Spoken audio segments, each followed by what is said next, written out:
সে তো সবাইকে সম্মান দেয়। তাহলে ওরা কেন সম্মান দেয় না? ওরা কি কিছু বোঝে না নাকি? না, রাখি ওদের সাথে আর প্র্যাকটিস করবে না। উত্তরার কাছে গিয়ে বলতে থাকে, ওরা গুরুজনদের সম্মান দিতে শেখেনি। উত্তরা রাখিকে কোলে নিয়ে নিজের রুমে নিয়ে যায়। রাখিকে খেলনা গিফট করে। রাখির জন্য নতুন ড্রেস কিনে নিয়ে এসেছে সে। সাথে রয়েছে হেয়ার ব্যান্ড সহ আরো নানান রকমের কসমেটিক্স। রাখি পেয়ে ভীষণ খুশি হয়ে যায়। না, এটাই তার সত্যিকারের মা হয়তোবা। তখনই বন্ধন এসে রাখিকে বলতে থাকে, তুই কাকে মা বলে ডাকছিস? তুই জানিস না উনি আমাদের মা নন? উনি মায়েরই মতো দেখতে অন্য কেউ। কিন্তু রাখি তার মায়ের কাছেই থাকতে চায়। তার দাদা মেনে নিক না তাদের মাকে। রাখি কিছুতেই যেতে চাইছিল না। বন্ধনও হাত ধরে টানছিল। এদিকে উত্তরাও রাখির হাত ছাড়ানোর চেষ্টা করছিল। উত্তরা জোর করছিল, এদিকে বন্ধন রাখিকে নিয়ে যাওয়ার জন্য জোর করছিল। এক পর্যায়ে উত্তরা ক্ষিপ্র হয়ে যায় এবং বন্ধনকে ঠাস করে এক চড় বসিয়ে দেয়। বন্ধন তখন উত্তরাকে বলতে থাকে, আপনি আমাকে মারলেন, এতদিন কোথায় ছিলেন আপনি? এখন যে মায়ের অধিকার ফলাতে এসেছেন? উত্তরা বন্ধনের জন্য ড্রেস কিনে রেখেছিল। বন্ধন বলতে থাকে, আপনি কোথায় ছিলেন? কত কষ্ট করে আমরা এ পর্যন্ত এসেছি আপনি জানেন? ঠিক করে খেতে পাইনি, ভালো কাপড় পাইনি। আমাদের চোখের সামনে বাচ্চা মেয়েরা ভালো পোশাক পরে ঘুরেছে, আমরা পরতে পারিনি। আমার গলার স্বর্ণের চেইন বিক্রি করে আমি আমার বোনের ড্রেস কিনে দিয়েছি। কোথায় ছিলেন আপনি এতদিন? কোথায় ছিলেন? রাখিকে এখানে রেখেই বন্ধন সেখান থেকে চলে যায়। বন্ধন বাসায় গিয়ে একা একা কান্না করতে থাকে। তার বোনকে তার কাছ থেকে কেড়ে নিয়েছে। কিন্তু না, উত্তরা রাখিকে নিয়ে ফিরে এসেছে এখানে। উত্তরা বন্ধনকে বলতে থাকে, একটা সন্ধ্যা ওকে একটু আনন্দ দিলাম, ভালো রাখলাম। আমি তোমাকে ওর কাছ থেকে কেড়ে নিইনি। আমি কোর্টের রায়ের জন্য অপেক্ষা করব।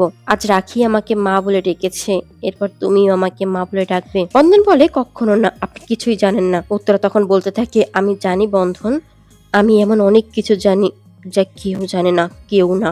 বলতে বলতে হঠাৎই ভয়ঙ্কর ভাবে তাকায় সে রাঙা দিদার দিকে। কি ছিল সেই গভীর ভাষা তা বোঝা অতটাও সহজ নয়। এর পরের সিনে দেখা যায় উত্তরা নতুন ঘরের সন্দেশ নিয়ে গেছে তার দাদার জন্য। তার দাদা না খেতে খুব ভালোবাসে। অবাক হয়ে যায় সঞ্জয়ের কথা শুনে। আরো বলতে থাকে, তার দাদা না কোরমা খেতে বেশ ভালোবাসে, সে আজ মুরগির কোরমা করবে। সঞ্জয় বলতে থাকে, তোর তো সব কথা জানার কথা নয়, ছোটবেলা থেকেই তুই তো বোর্ডিং স্কুলে পড়তি। এসব তো সাথী খুব ভালো বানাতো, ওই তো সবটা জানতো। তুই কি করে জানিস এসব? সাথী ঘরোয়া টাইপের ছিল, ওকে আমি বলেছিলাম। তুই তো বাড়িতেই থাকতি না। উত্তরা তখন বলে, এটা জানা কোনো ব্যাপার? আমার দাদা কি খেতে পছন্দ করে আমি বুঝি জানতে পারি না? সঞ্জয় দয়মন্তী পিয়াসের কথা জানায়, সে বেনারসি কিনতে বলেছে, সে এসে দেখবে। ঠিক সেই মুহূর্তেই দয়মন্তীর কল আসে অপর প্রান্ত থেকেই কেউ একজন বলছে, কি বেনারসি লাগবে তো? নারায়ণপুর জমিদার বাড়িতে এখনো দুইটি বেনারসি শাড়ি রয়েছে, একটা সাথী উত্তরার মায়ের বিয়ের এবং আরেকটি বউ ভাতের। সময় মতো ঠিক চলে আসবে, কিনতে হবে না, সেটা দিয়েই বিয়ে হবে। দময়ন্তী ভীষণ ভয় পেয়ে যায়, কে ফোন করেছে এবং এসব কথা সে কি করেই বা জানলো। এরপরের সিনে দেখা যায় সাদা থান পরা কেউ একজন নারায়ণপুর জমিদার বাড়িতে পুরনো ট্রাঙ্ক খুলে তার মধ্য থেকে সেই বিয়ের শাড়িটি বের করে। সেখানে পরিষ্কার পরিচ্ছন্ন রাখার জন্য যিনি কাজ করতেন তিনি ভীষণ ভয় পেয়ে যায়, দ্রুত সেখান থেকে সরে যায় এবং সাদা থান পরা তাকে দেখা যায় সেই সেই বেনারসিটি নিয়ে কোথাও একটা চলে গেল। এদিকে অমরেশ উত্তরাকে প্রশ্ন করে, সে কোথায় ছিল? যদি সত্যি সে সাথী চ্যাটার্জি হয় তাহলে অবশ্যই তার বলা উচিত, কিন্তু উত্তরা সে কোনো কৈফিয়ত দিতে বাধ্য নয়। এদিকে দেখা যায় বন্ধনের বাড়িতে কেউ একজন বেনারসি শাড়ি রেখে গেছে এবং তাতে লেখাও ছিল উত্তরার বিয়ের জন্য শাড়িটি। বন্ধন সেটা নিয়ে জেঠুকে দেখায় এবং সবটা খুলে বলে। উত্তরা ভীষণ ভয় পেয়ে যায়, এটা এটা তো তার মায়ের শাড়ি। সেটা জড়িয়ে বলতে থাকে, মনে হচ্ছে সে যেন তার মাকে জড়িয়ে ধরে রয়েছে। অমরেশ তখন বলতে থাকে, হয়েছে হয়েছে, তবে এটা ওখানে কি পাঠালো? বন্ধন কিছুই বুঝে উঠতে পারছিল না। উত্তরা জানিয়ে দেয় সে এ বিষয়ে কিছুই জানে না। এরপর উত্তরা আবারও তার দাদার বাড়িতে যায় এবং গিয়ে সেই বেনারসি শাড়ির সব কথা খুলে বলে। এদিকে এখন তাদের উকিলের মনেও প্রশ্ন জাগে নানান কিছু উত্তরাকে নিয়ে। সত্যি কি সে উত্তরা নাকি অন্য কেউ? তার সাথে চালাকি করে কিন্তু পার পাবে না। উত্তরা তার দাদা বৌদিকে সেই শাড়িটি দেখাতে থাকে। এই বেনারসি শাড়িটি তার মায়ের বেনারসি শাড়ি ছিল, কিন্তু সেটা বন্ধনের কাছে কি পৌঁছালো? রাখি দরজায় দাঁড়িয়ে ছিল। উত্তরা রাখিকে ভিতরে আসতে বলে।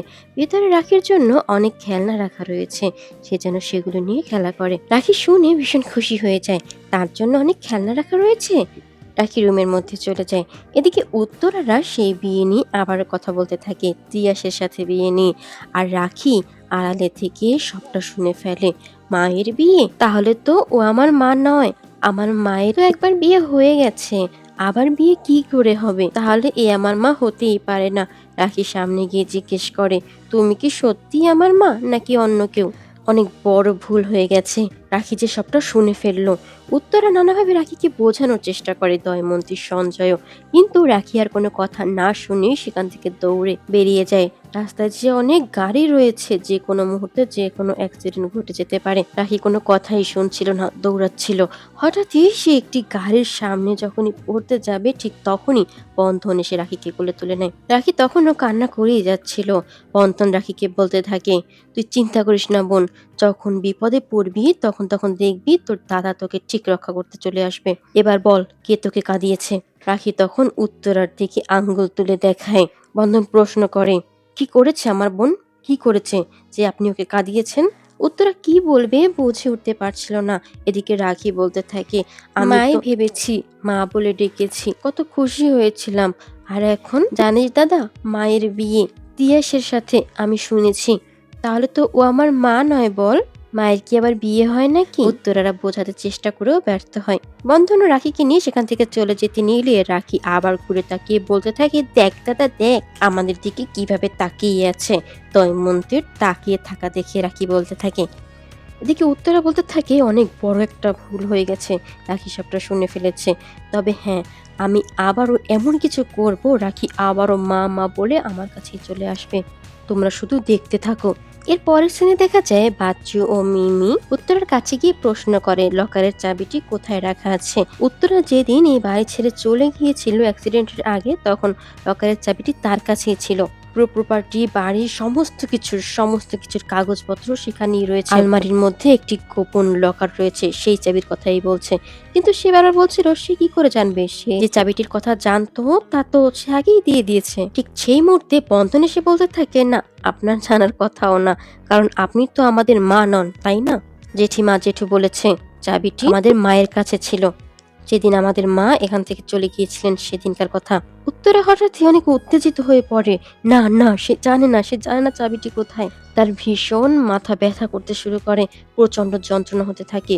বাচ্চু মিমিকে সেখান থেকে চলে যেতে বলে। বাচ্চু মিমি চলে গেলেও বন্ধন সেখানেই দাঁড়িয়ে দেখতে থাকে। উত্তরা তখন ভয়ঙ্কর ভাবে বলতে থাকে, বলেছি না যেখান থেকে চলে যেতে। হঠাৎই বন্ধনের গায়ে হাত তুলতে যাবে, ঠিক সেই মুহূর্তে তার মাথায় প্রচন্ড যন্ত্রণা হয় এবং সে হঠাৎই সেন্সলেস হয়ে পড়ে। বন্ধন ভাবতে থাকে, আমি যা ভাবছি তাই ঠিক নয় তো। বন্ধন চলে যায় নারায়ণপুর জমিদার বাড়িতে। সেখানে গিয়ে অনেক খোঁজাখুঁজির পরে সেই ডায়েরিগুলো খুঁজে পায়। রাঙাদিদা অনেকগুলো ডায়েরি পুড়িয়ে ফেলেছিল, কিন্তু কিছু ডায়েরি এখনো রয়ে গেছে। সেই ডায়েরিগুলো বন্ধন সবটা তুলে তার ব্যাগ ভরে নেয়।